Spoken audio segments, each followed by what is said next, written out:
Donc aujourd'hui, dans le nouvel épisode de Demain est durable, j'ai le grand plaisir d'accueillir. Oh là là, incroyable. D'accueillir Valérie Touchon. Comment tu vas, Valérie? Le plaisir est partagé. Je suis ravie de participer à cet échange. Très content de t'accueillir aujourd'hui, de parler de plein de sujets, de la RSE, d'Ecovadis. Vu que tu travailles bien entendu chez Ecovadis, tu nous présenteras cette partie-là bien entendu, du rôle de la RSE, de la manière dont on peut l'aborder dans le futur, de vos objectifs, vos ambitions, d'entreprise à mission, enfin plein de sujets aujourd'hui à aborder. Mais je vais démarrer bien sûr par une présentation pour savoir qui tu es. Donc, qui es-tu, Valérie? Alors, qui je suis? Je suis une femme de 57 ans qui a 3 enfants magnifiques, formidables, et une très longue carrière professionnelle qui s'étale sur plus d'une trentaine d'années dans plusieurs pays. J'ai travaillé en France, bien sûr, mais j'ai aussi travaillé en Pologne et aux États-Unis, à New York et San Francisco où j'habite aujourd'hui, et dans plusieurs secteurs d'activité. J'ai travaillé dans la technologie, il y a très très longtemps, autant où ça bougeait beaucoup, ça bouge toujours beaucoup, mais ça bougeait vraiment beaucoup. J'ai travaillé dans la chasse de tête en Europe centrale. C'était un sujet qui n'existait pas à l'époque en Europe centrale, et je travaille depuis 15 ans dans la notation développement durable. Voilà, en très peu de mots, qui je suis.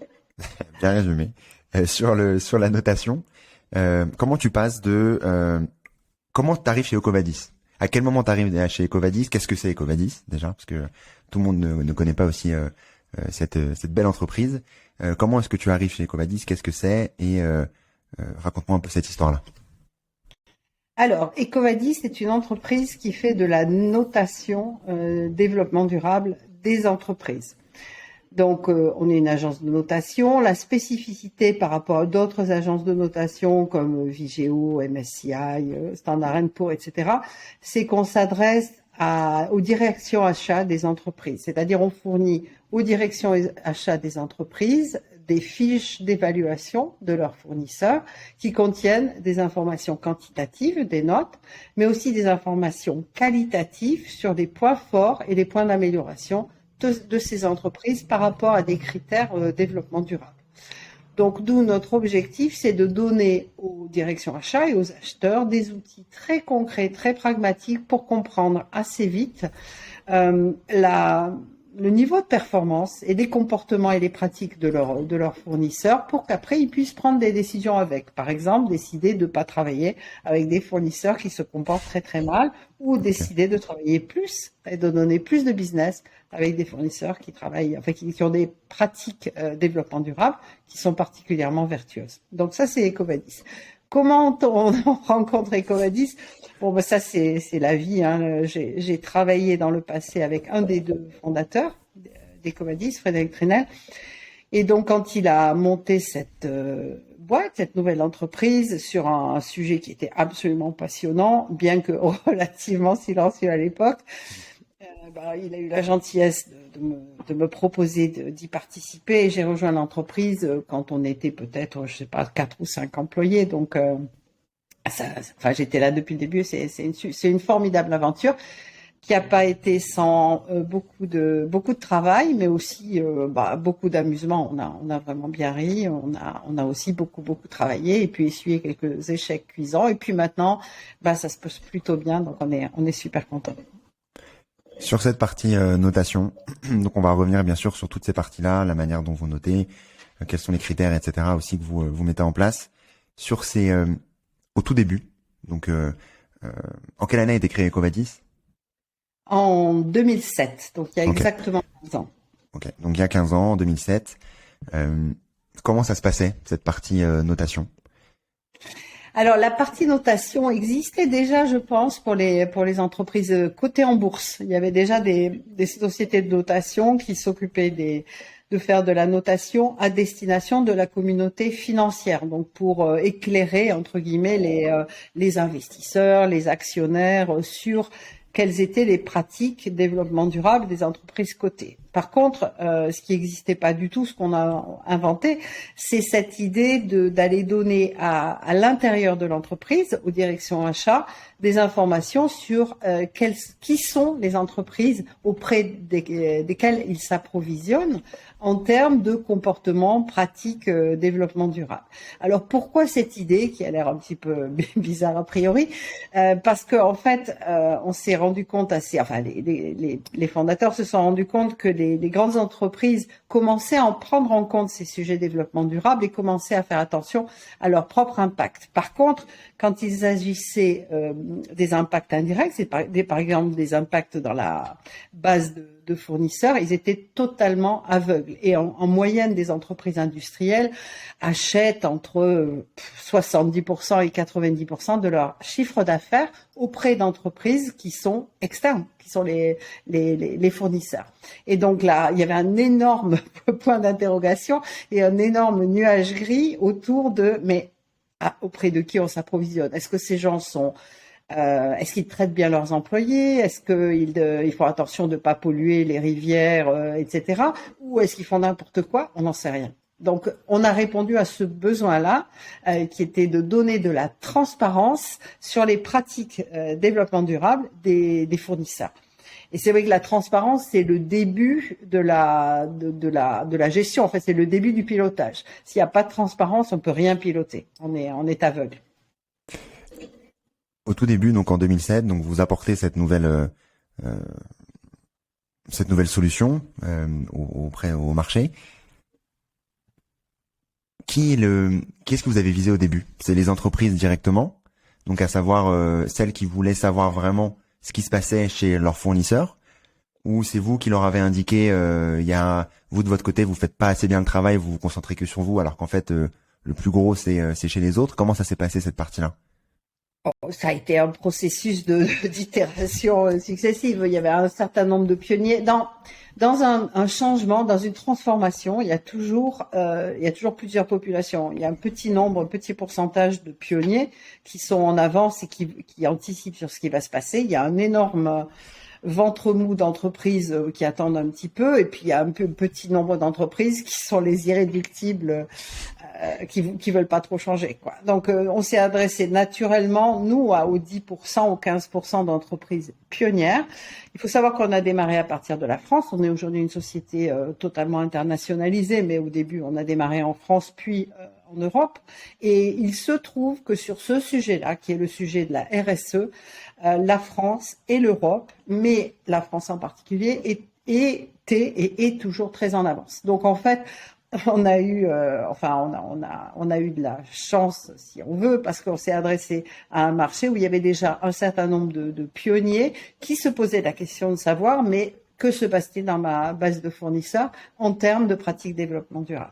Donc on s'est adressé à eux. Ça n'a pas été simple parce qu'on était parfaitement inconnus. On avait comme produit un document PowerPoint qui était très très joli, mais bon, qui allait pas très très loin. J'exagère à peine. Hein. Et petit à petit, bien évidemment, on a monté une plateforme, on a développé, amélioré cette plateforme, etc. Mais au début, c'est vrai qu'on avait peu de choses et surtout ce qu'on n'avait pas, c'était des références clients.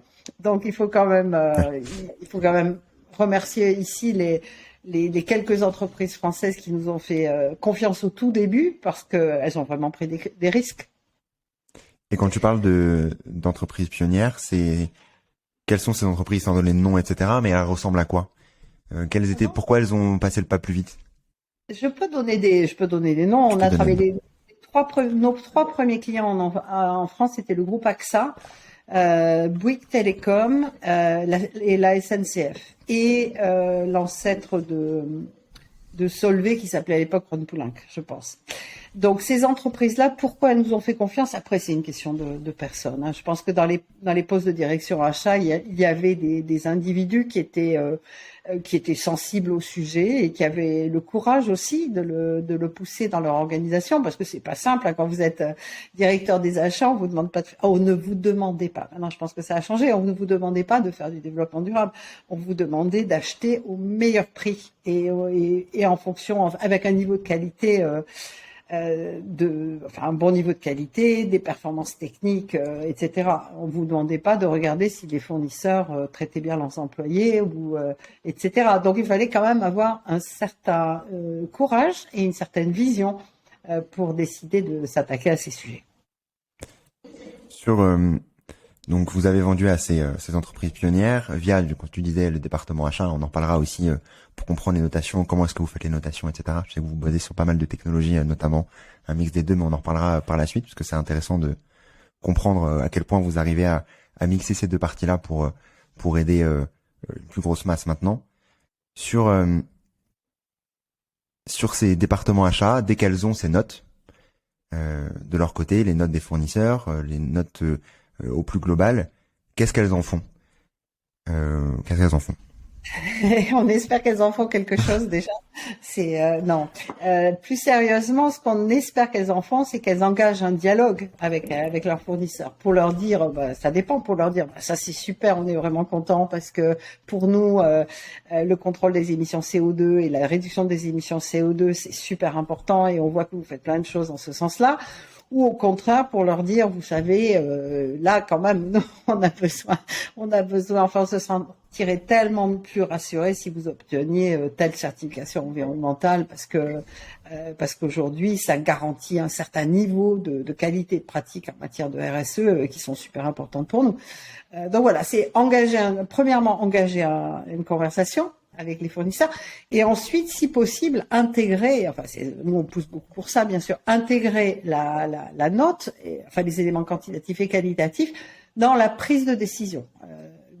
Favoriser les entreprises qui sont les plus performantes en matière de pratiques environnementales, sociales et éthiques quand ils décident de faire un achat. Voilà. Ça, c'est un petit peu le Graal. C'est ce qu'on espère que systématiquement, nous, on imagine un monde dans lequel toutes les décisions de business prendront en compte des critères développement durable et une notation développement durable. C'est comme ça qu'on voit les choses. Et est-ce que c'est fait actuellement, ce type de décision? Parce que j'imagine que vous êtes proche des directions achats au quotidien, vu que vous leur soumettez vos produits, etc. depuis 15 ans maintenant. Est-ce que tu as vu une évolution aussi par rapport à ça? Oh oui, il y a une évolution incroyable, ça c'est sûr. Le sujet maintenant, il suffit de lire les journaux, d'assister à des conférences, etc. Le sujet, le développement durable, la sustainability, en particulier tout ce qui est changement climatique, etc. Les inégalités sont absolument partout. Donc, je pense que le changement a eu lieu complètement dans le discours aujourd'hui. Maintenant, ce qui manque, ce qui reste, et pour répondre à la question, on a énorme, tous nos clients, on a 800, juste pour expliquer un petit peu, on a deux catégories de clients. On a nos clients qui sont ces grandes entreprises qui décident de regarder ce que font, de bien analyser ce que font leurs fournisseurs en matière de pratiques développement durable. On en a environ 800, un peu plus de 800 aujourd'hui, en général des grands groupes partout sur la planète. Et on a aussi comme clients, et ce sont des clients très importants, et les entreprises elles-mêmes qu'on va évaluer. Et là, on en a 100 000 aujourd'hui. On vient de passer la barre des 100 000 entreprises évaluées. Okay. Donc, vis-à-vis de ces deux catégories de clients, nous essayons d'avoir un accompagnement et un discours pour pouvoir les aider à rentrer dans des problématiques d'amélioration en fait de leur pratique et voilà. Et je me souviens plus quelle était la question. Je suis désolée. Je pense pas avoir répondu à la question. Non, t'inquiète. Sur la partie notation, on peut passer à cette partie-là parce que j'enchaîne je rebondis du coup sur ce que tu dis parce que ça m'intéresse aussi. Sur la partie notation pour aller plus précisément parce que tu as parlé aussi de l'évaluation et ça m'intéresse aussi d'en parler. On en parlera par la suite vu que c'est à mon avis aussi la plus grosse masse de clients que vous avez.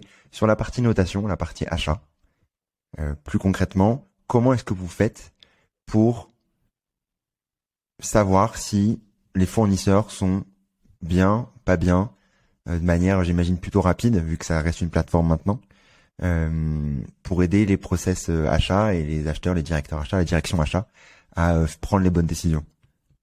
Alors, merci de poser la question. C'est une combinaison. D'abord, ça va pas si vite que ça parce que on rentre en contact avec les entreprises. le processus d'évaluation. Quand tu dis les entreprises, c'est les fournisseurs, c'est ça? Oui, les entreprises Ok. évaluées. Ok. Le processus d'évaluation, c'est une combinaison de technologie et d'expertise RSE. Donc, on a, je voudrais pas dire de bêtises, mais on doit avoir 400 analystes RSE chez nous sur 1300 employés au total. Donc, c'est un département extrêmement important. Et tous ces gens-là sont des experts qui qui regarde, qui valide les informations qui sont collectées par ailleurs. Et les informations qui sont collectées par ailleurs sont collectées d'une part sur le web. On a dessiné un outil de recherche qui va chercher des informations dans je sais plus combien 50 000, 100 000 sources d'informations qui sont des ONG, qui sont des organismes sectoriels, des organismes de certification, etc., et qui publient de l'information en ligne.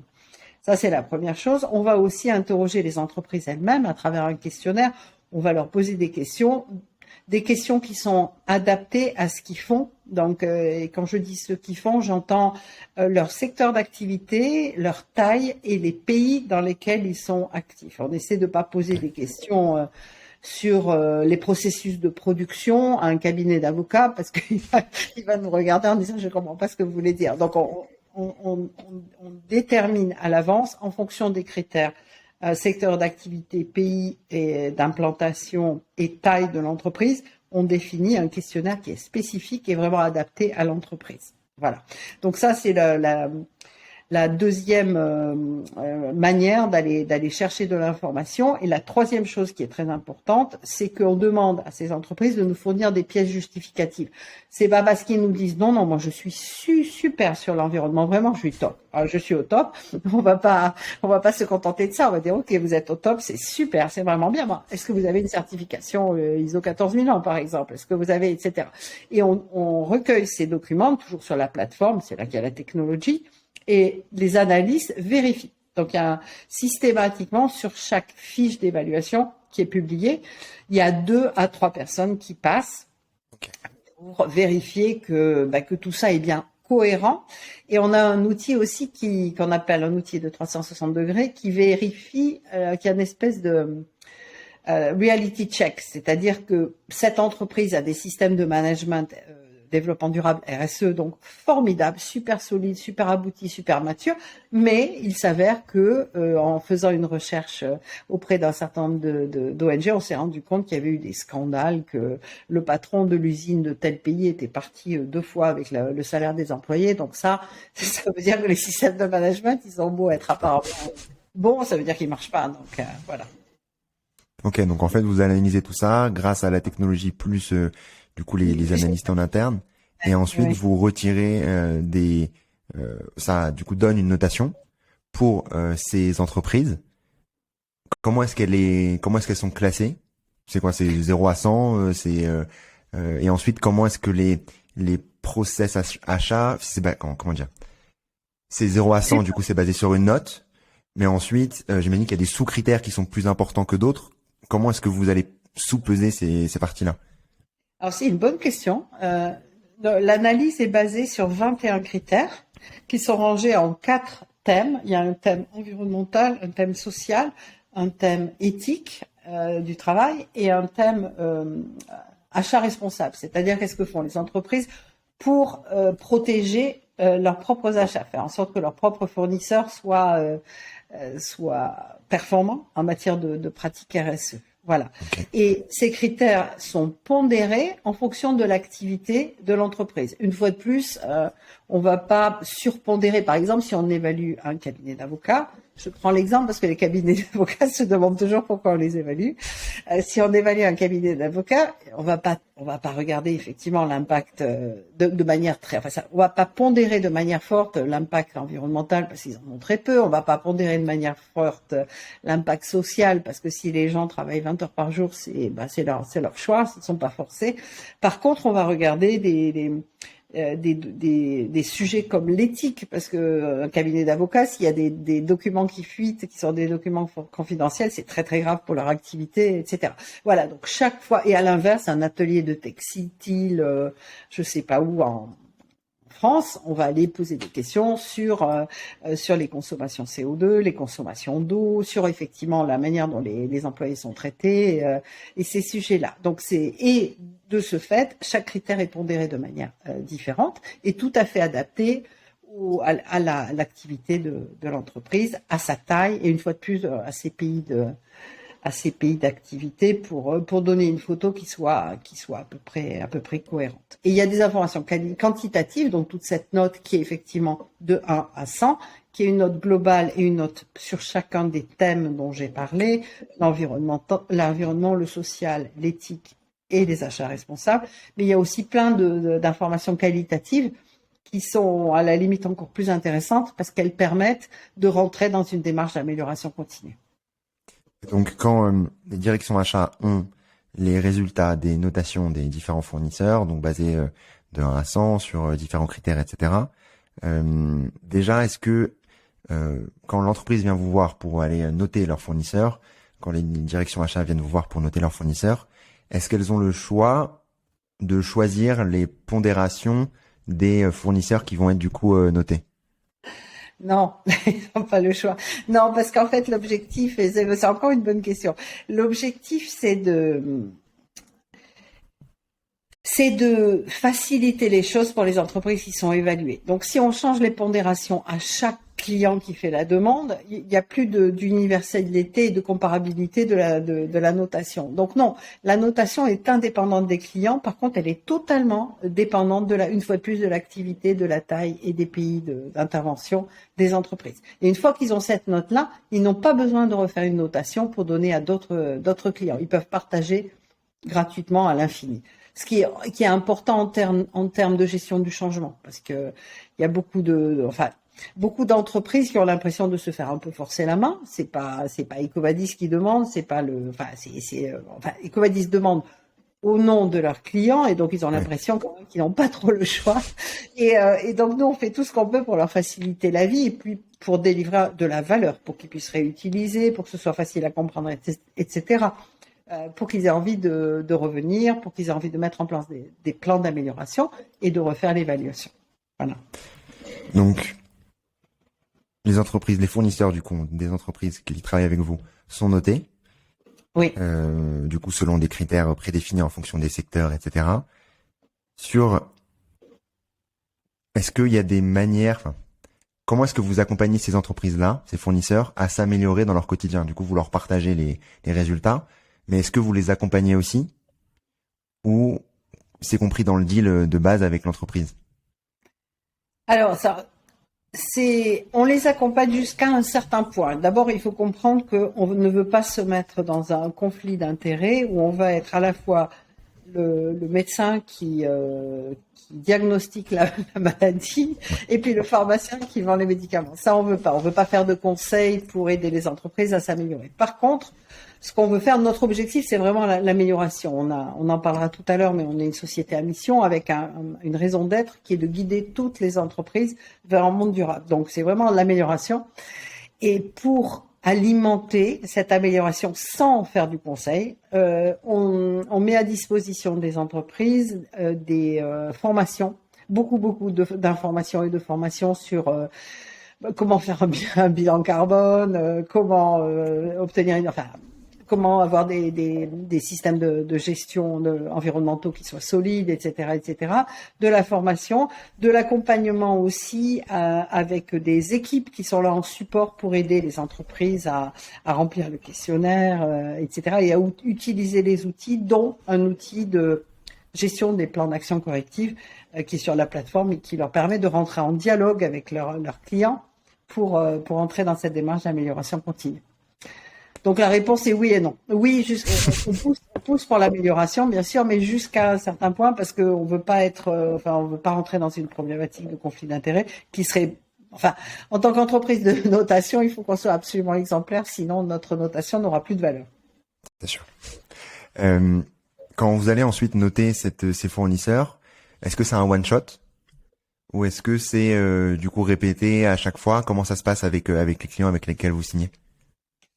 Alors, on essaie de donner le tempo, c'est-à-dire que nous, on dit une note, elle est valable un an. Donc, si plusieurs clients demandent la notation d'une entreprise donnée sur une période de 12 mois, ben, on va juste partager la notation. Enfin, si le fournisseur est d'accord, on va partager la notation existante. Après, c'est vrai qu'au bout d'un certain temps, une notation se périme parce que les entreprises ont mis en place un certain nombre de choses et donc on pousse pour avoir une remise à niveau annuelle de la fiche d'évaluation. Parce qu'après, j'imagine que oui, les processus achats sont différents. Si une entreprise s'est améliorée, elle va pouvoir communiquer. Mais bon, il faut aussi revérifier que la notation est bien, les critères ont bien été reprédéfinis, etc., quoi. Absolument. Sur donc ça, c'est la partie notation. Donc aider les directions achats à faire en sorte de mieux choisir leurs fournisseurs pour agir sur l'externe et non pas uniquement sur l'interne, mais sur l'interne plus particulièrement. Et ça m'intéresse aussi beaucoup. Donc tu parlais d'évaluation tout à l'heure, donc différencier notation, évaluation. En interne, comment est-ce que vous faites pour aller évaluer le RSE des entreprises? Alors, c'est ce que j'essaie d'expliquer tout à l'heure. D'abord, une première chose très importante, on ne se déplace pas sur place. Si l'entreprise dispose d'un audit sur site, on le prendra dans l'ensemble des documents qu'on considère pour évaluer les performances RSE de l'entreprise, mais c'est un audit documentaire. Ceci étant, aujourd'hui, vu les milliards d'informations et de données auxquelles on peut accéder en ligne sur n'importe quel comportement de n'importe quelle entreprise sur la planète, à peu de choses près, sauf dans des endroits spécifiques où il n'y a plus accès à l'information, pour des raisons politiques, on arrive à avoir énormément d'informations. Le problème qu'on a, c'est pas d'avoir la data, l'information, c'est de la trier, de l'agréger et de la vérifier. C'est pour ça qu'on a 400 analystes, parce que il y a beaucoup d'informations aujourd'hui sur tout, y compris sur les pratiques développement durable des entreprises, mais il faut vérifier qu'on a affaire que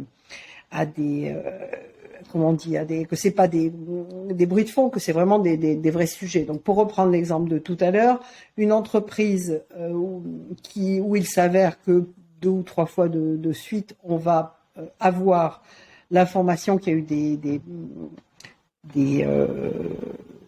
des scandales éthiques ou des problématiques éthiques. Si c'est à partir du moment où ça se répète, ça devient un signal fort. Et si ça devient un signal fort, on met un warning, on dit attention, il se passe des choses qui sont pas bien contrôlées sur la corruption ou sur des choses comme ça.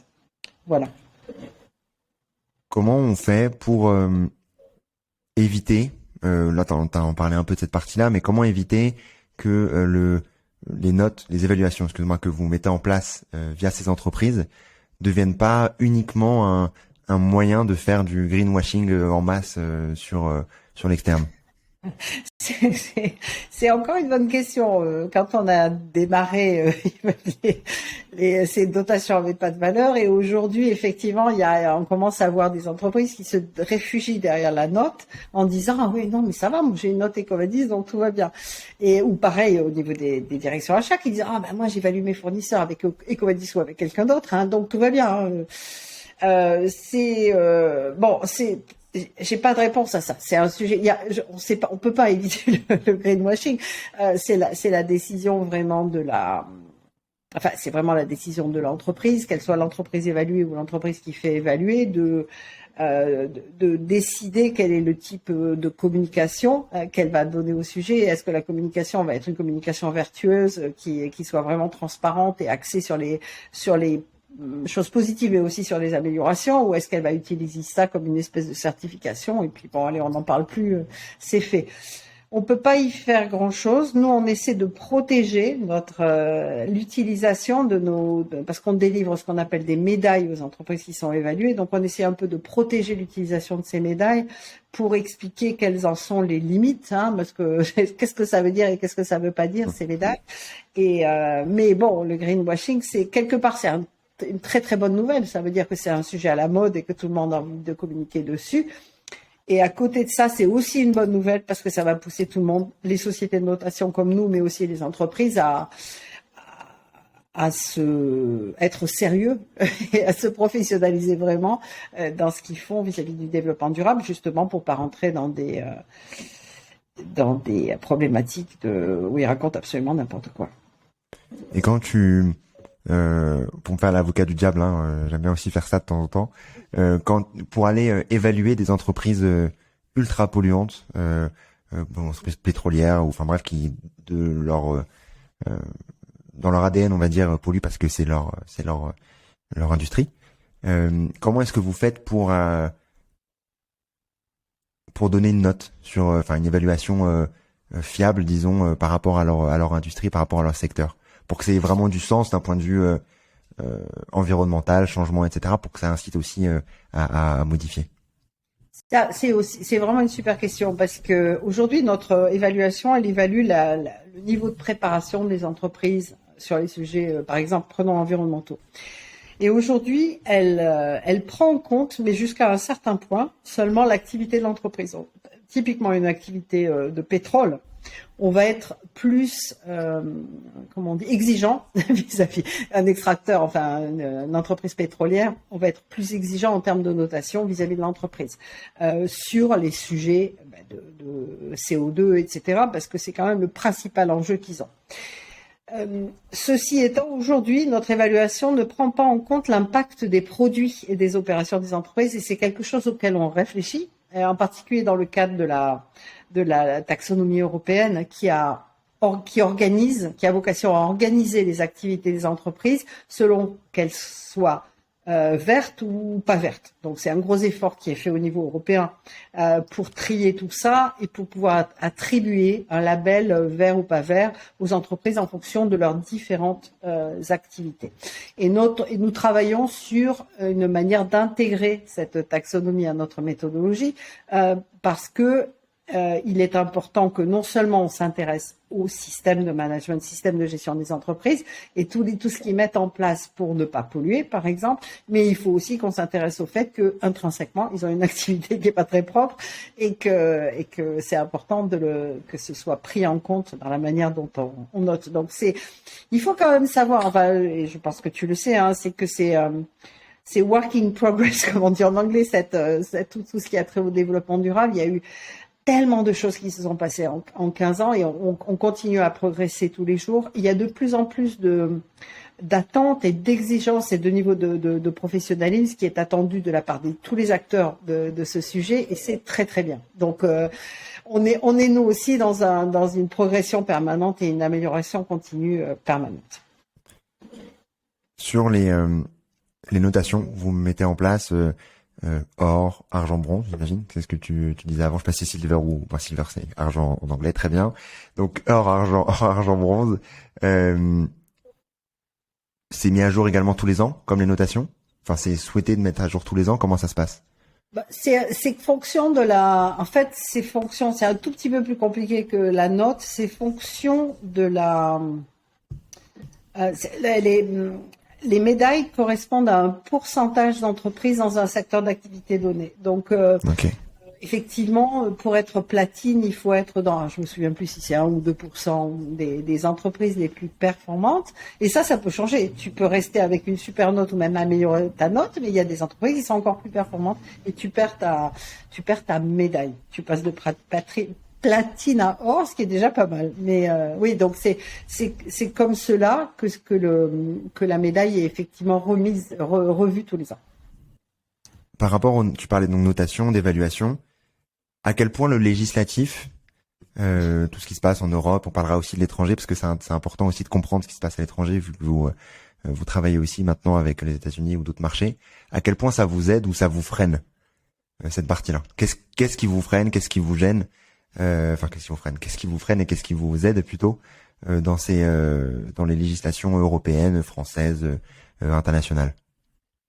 Alors, il faut redire là et rendre à César ce qui appartient à César, que la France et l'Europe sont extrêmement en avance par rapport au reste du monde, donc ça c'est super. Qu'est-ce qui nous freine que ça aille pas assez vite et qu'est-ce qui nous aide? Toutes les réglementations en matière de transparence et de reporting. Aujourd'hui, il y a depuis 2007 en France une loi qui s'appelle la loi sur le devoir de vigilance qui exige des entreprises à partir d'une certaine taille qu'elles aient mis en place des process pour surveiller et faire du reporting sur ce que font leurs fournisseurs. Donc ça, pour nous, c'est extrêmement important parce que ça nous permet à nous et puis à d'autres entreprises comme nous de légitimer ce que nous faisons, notre activité. Donc ça, c'est super.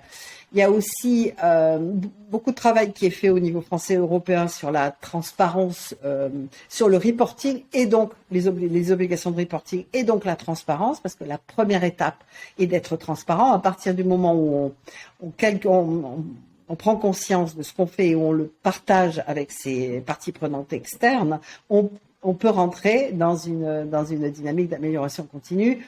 Donc il y a une directive qui s'appelle la CSRD, c'est en anglais, hein, qui est une directive de reporting extra-financier au niveau européen et qui est en train de se mettre en place, et ça, c'est super. Et la dernière chose, c'est qu'on assiste aussi à une tentative d'homogénéisation des comment est-ce qu'on dit, des frameworks, je vais pas y arriver, des modèles, modèles des référentiels. Ouais. Des référentiels pour que on parle tous de la même chose, parce que c'est un sujet nouveau. Donc, ce dont on a besoin d'un langage commun qui est ce référentiel. On a besoin d'avoir des contraintes qui sont amenées par les législateurs et qui sont des contraintes que j'appellerais positives sur l'obligation de transparence et sur l'obligation de devoir de vigilance. Donc, tout ce qui se passe aujourd'hui, pour nous, pour notre activité, c'est formidable, que ce soit pour nous ou pour tous les gens qui travaillent dans ce secteur-là. C'est formidable parce que ça a pour vocation, en fait, qu'est-ce que c'est que la RSE? On n'en a pas parlé, mais la RSE, c'est le développement durable dans le contexte de l'entreprise. Et c'est aussi, de manière extrêmement importante, établir le niveau de responsabilité d'une entreprise sur son environnement, par rapport à ses employés, par rapport à ses actionnaires, on le savait déjà, mais aussi par rapport à ses employés, par rapport à ses clients, par rapport à ses fournisseurs, par rapport à la société, par rapport à la planète. C'est à ça que ça sert, la RSE. Donc, c'est quelque chose qui est très important pour minimiser les impacts des entreprises, et les entreprises ont énormément d'impact. Et donc, de ce fait, la perspective d'avoir de la réglementation et de la surveillance et de la responsabilité des entreprises sur leur impact, c'est quelque chose qui est très très important pour équilibrer la responsabilité financière, qui est souvent la première priorité des entreprises, et les mettre sur un pied d'égalité pour que croissance et pour qu'on puisse parler de croissance responsable, qui est un peu la bouteille à l'encre. Voilà. Tu parlais de législation, de réglementation, surtout européenne. Comment ça se passe à l'international, aux États-Unis? Est-ce que vous avez peut-être des clients aussi asiatiques? Je sais pas. Comment ça se passe sur ça et comment est-ce que ces sujets-là sont abordés? Alors, on assiste à un développement, une maturation des sujets qui est assez forte partout, et donc aujourd'hui, des continents nord-américains commence à rejoindre l'Europe en matière d'exigence par rapport aux entreprises sur ces sujets RSE. Aux États-Unis, qui est donc un pays que je connais bien puisque j'y habite depuis 7 ans, aux États-Unis, malheureusement, les États-Unis, comme leur nom l'indique, ce sont des États qui se sont plus ou moins unis. Et donc, chaque État, en fait, il y a des lois fédérales, mais les lois fédérales sont en général assez minimalistes.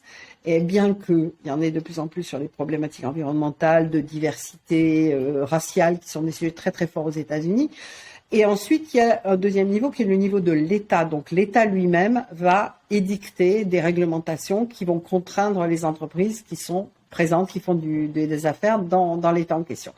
Et là, on assiste à quelque chose actuellement qui est pas forcément très très agréable à observer, qui est une politisation en fait de cet aspect réglementaire au niveau de l'État. Les États qui sont des États démocrates et donc un petit peu plus progressistes ont tendance, comme la Californie par exemple ou New York, ont tendance à pousser des réglementations de plus en plus exigeantes vis-à-vis des entreprises pour qu'elles soient responsables de leurs impacts sur la planète et la société, alors que les États républicains ont tendance à, au contraire, dénoncer ce type de réglementation en disant qu'elles sont liberticides et qu'elles empêchent de faire du business comme ils aimeraient en faire.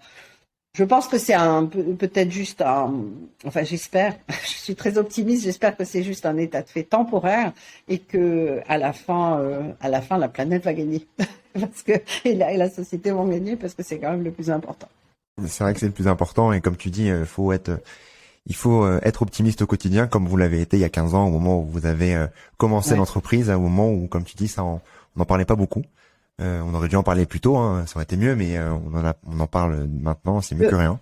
Donc, il faut continuer à avancer. C'est très important ça. On est dans un processus de transformation et de gestion du changement et ça prend toujours énormément de temps. Et il y a des cycles qui sont identifiés, hein, qui sont des cycles de déni, des cycles de et c'est très très long, c'est beaucoup plus long. On se dit mais pourtant c'est quand même simple, on a des informations scientifiques, il suffit d'implémenter. Et non, c'est pas comme ça que ça marche. C'est pour ça que c'est aussi important ce que tu fais avec ton podcast, etc. C'est d'éduquer, de donner de l'information et d'éduquer le grand public pour qu'il arrive à prendre conscience d'un certain nombre de sujets et prendre des décisions par rapport à des décisions d'achat, des décisions de consommation qui permettent d'avoir un impact. Mais ça met du temps, faut pas s'inquiéter. Bon, on est toujours inquiet quand même. Honnêtement, on t'entend, on peut être un peu anxieux, mais il faut rester positif pour avoir aussi la bonne approche à certains moments et essayer de faire accélérer tout ça. Il y a différentes manières de le faire aussi. Pour avoir plus d'informations avant de passer aux questions de fin sur l'entreprise à mission. Tu m'en parlais tout à l'heure que vous étiez devenu du coup entreprise à mission. Je voulais savoir déjà votre mission. Ça c'est un premier point. Je sais que tu as parlé du mot durable et je voulais savoir exactement ce que ça voulait dire dans votre mission. Mais surtout, qu'est-ce que ça, quand on parle d'entreprise à mission, qu'est-ce que ça implique au global en termes de responsabilité pour l'entreprise? Est-ce que c'est entre guillemets du greenwashing comme on en a parlé plus tôt, ou est-ce que les entreprises qui se mettent entreprise à mission, ce sont vraiment des entreprises où on se dit ok, celle-là, banco, j'ai trouvé une belle entreprise à suivre et sur laquelle m'inspirer. Ça dépend vraiment de ce que le PDG ou l'équipe de direction de l'entreprise a dans la tête quand il devient d'entreprise à mission. Moi, évidemment, je vais répondre que c'est extrêmement porteur et positif et générateur de changements positifs. Une entreprise à mission, en fait, c'est un dispositif de la loi Pacte, qui est donc une loi qui a été pensée avec un objectif de responsabilisation des entreprises et de promotion de l'innovation, etc., etc. Et ce statut d'entreprise à mission consiste à inscrire dans les statuts de l'entreprise la raison d'être de l'entreprise avec des objectifs pour atteindre pour poursuivre cette raison d'être. Ensuite, l'entreprise doit nommer un comité de mission, qui est souvent un comité à majorité de participants externes, qui est là pour surveiller l'implémentation d'indicateurs pour atteindre les objectifs. Et ensuite, ce comité de mission, il a la responsabilité de valider un rapport de mission qui est publié tous les ans sur ces progrès réalisés ou les non-progrès réalisés. Voilà. Donc, dernière chose, ce rapport de mission est audité par une société de conseil autorisée à le faire. Donc, c'est contraignant sans être trop contraignant, mais c'est un bon moyen de mettre le pied à l'étrier pour les entreprises. Et je suis persuadée que la loi va devenir de plus en plus contraignante, comme c'est souvent le cas, pour justement monter un petit peu le curseur en termes d'exigence. Mais donc, à partir de là, à partir du moment où le but du jeu, c'est de mettre en place des indicateurs pour surveiller qu'on alimente bien sa raison d'être et qu'au moyen et long terme, on met en place des plans d'action pour aller dans ce sens-là, moi je trouve que c'est formidable. Donc, pour répondre à la question, notre raison d'être, c'est de guider toutes les entreprises vers un monde durable. Et on fait ça à travers les informations, les données, les notations qualitatives, quantitatives qu'on fournit aux entreprises pour leur permettre déjà de comprendre et à partir du moment où ils comprennent, de partager cette information et ensuite de progresser. Et toute notre activité est vraiment basée sur le fait d'aider les entreprises à s'améliorer. Et donc, quand tu parles de durable, est-ce que vous avez du coup clarifié le terme plus concrètement dans dans vos statuts, ou c'est resté, on va pas dire vague, mais avec les objectifs basés sur vos produits et ce que vous proposez aux entreprises? Comment ça s'est passé sur ça? Nos objectifs, ils sont basés, enfin, moi je les aime bien forcément, nos objectifs, mais dans le cadre de cette raison d'être, qui est de guider, parce qu'en fait, ce qui se passe, c'est que nous, on fournit des informations, des qualitatives et quantitatives. Ouais. C'est pas nous qui faisons. Donc, ce sont les entreprises qui utilisent nos informations qui vont se mettre en route vers un monde plus durable. Et voilà. Et ce qui est important là, c'est que nous avons défini des objectifs qui nous contraignent sur l'excellence de notre méthodologie, c'est-à-dire qu'elle soit super solide, éthique, vraiment à l'épreuve des balles et qu'elle s'adapte aux standards du marché. On a des objectifs sur nos responsabilités, notre responsabilité vis-à-vis de notre propre écosystème, nos employés et notre responsabilité de former des professionnels du développement durable. On a un objectif sur la collaboration qui est, moi je crois beaucoup, enfin je suis persuadée comme probablement tous les acteurs dans ce secteur que on va pas résoudre les problématiques d'aujourd'hui tout seul et en se fermant en disant mais moi j'ai raison et les autres ont tort. Non, on va résoudre ces problématiques en collaborant. Donc on a tout un volant de notre activité, de notre organisation aujourd'hui qui regarde des partenariats avec des entreprises qui sont peut-être concurrentes quelque part, mais peu importe, il y a probablement moyen de faire ensemble ou de collaborer d'une manière ou d'une autre parce qu'il y a tellement à faire qu'on pourra pas réussir, on ne pourra pas avoir de l'impact positif si on ne collabore pas. Et dernier objectif, il est sur le fait qu'on conditionne la croissance et la durabilité chez nous, et c'est quelque chose de très important. Durabilité, on n'a pas eu besoin on n'a pas éprouvé le besoin de le définir parce que c'est quelque chose qui est déjà défini. C'est la capacité pour moi, c'est la capacité à respecter les planètes, les frontières actuelles de la planète, ce qu'elle peut donner et rentrer dans et puis il y a maintenant énormément de référentiels qui nous aide à comprendre qu'est-ce que ça veut dire et aussi respecter tout l'aspect sociétal et pour que les gens qui vivent sur cette planète ne soient pas impactés par les problématiques de changement climatique, etc. Je voulais terminer par les 3 questions de fin, Valérie. Ça passe vite. Sur les 3 questions, en commençant par un contenu que tu pourrais nous partager. Alors, un contenu, j'en ai 100 000. Le problème, c'est de autant que les entreprises. De choisir, ouais, exactement. De choisir le contenu.